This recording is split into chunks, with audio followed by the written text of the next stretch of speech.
What's up, everybody, and welcome back to my channel. Breaking news. Well, it's not breaking. It broke yesterday while I was out here minding my own business. But Teen Mom 2 star Kailyn Lowry was arrested back in September for allegedly beating up her third baby daddy, Chris Lopez. Yes, this was found out by an Instagrammer by the name of Watermelon. She posted on October 4th details of Kail being arraigned, and she was calling into the station to figure out why it was that Kail had this sort of record on her file, and come to find out, it was from this altercation that allegedly took place in September of this year while her son, Creed, her fourth child, was just 2 months old. I don't know where he was at this time. Maybe she left him in the van to go molly whip Chris. Like, I don't know. And where was he while she was being, arraigned in jail as well? Like, isn't your body still healing at 2 months old? How are you getting into a physical fight with someone, especially over a haircut? You know what I mean? Like, aren't you still bleeding? Shouldn't she be changing her diapers, doing Kegels, something, anything other than this?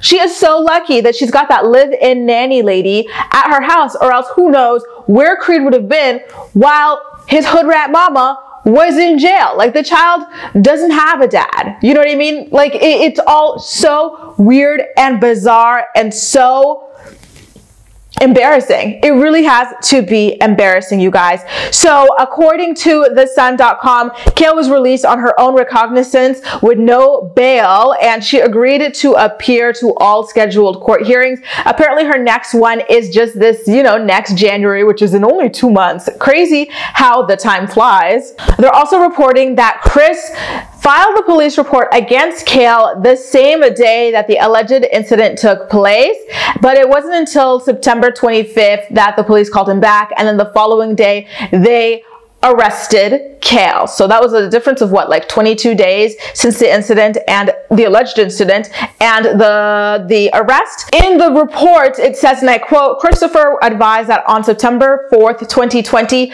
he was struck by his ex-girlfriend Kailyn Lowry several times with a closed fist.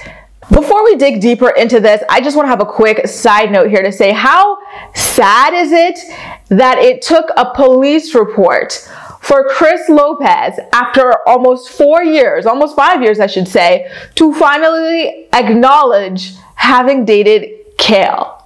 Like, how embarrassing is that? And like, as embarrassing as it sounds to you and me, it was probably incredibly exciting to Kail to hear that in his police report, he referred to her as an ex-girlfriend and not just like, a random baby mama or anything like that. She must have been honored to finally have that title. He claimed that what happened was Kail was supposed to pick up Lux. When she went to his mother's house to pick him up, she noticed that his hair was cut. And so, I guess she put him in the car or something, allegedly, and allegedly returned to allegedly punch Chris several times, which is just horrific to hear that all of this happened over a damn haircut. I think that it is indicative of something much bigger than a haircut going on with Kail, but not only Kail, with their relationship in general. Like, this whole thing is just really, a haircut is what you're going to go to jail for. Chris claims that he never fought her back, and then apparently his sister and mom also gave testimony about the incident. Allegedly, they witnessed the alleged incident,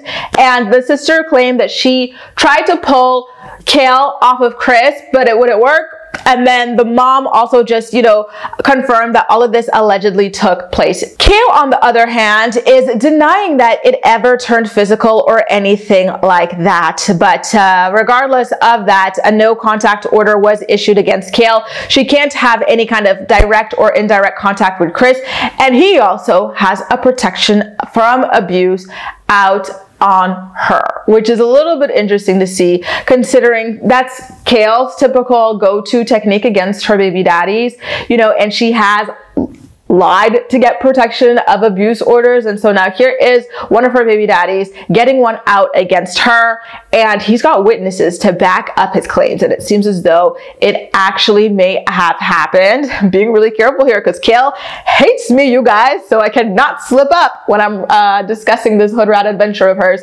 But yeah, like, it it really is amazing how the chickens do come home to roost for people. Just a couple days ago on this week's episode of Teen Mom 2, she was playing 1000% victim and acting as though, you know, she was the complete victim of abuse in her relationship, which, listen, I'm not denying that anything like that happened against her, but I've always been critiquing her acting as though she never does anything. You know, when we've got 10 years worth of knowledge, you know, evidence, like visual evidence of this woman abusing people and lying on police reports in order to get false PFAs against her baby daddies. I remember in the case of Javi, she like negotiated on camera that she would drop this protection of abuse order she had against him if he allowed Lincoln to go on vacation to Hawaii with her, you know, which is just, you know, repulsive considering how difficult it is for actual victims of abuse to go through the legal system and get any kind of help. Those are all of the details that I have so far about what allegedly took place between Chris and Kail. You guys, are you floored? Are you shocked?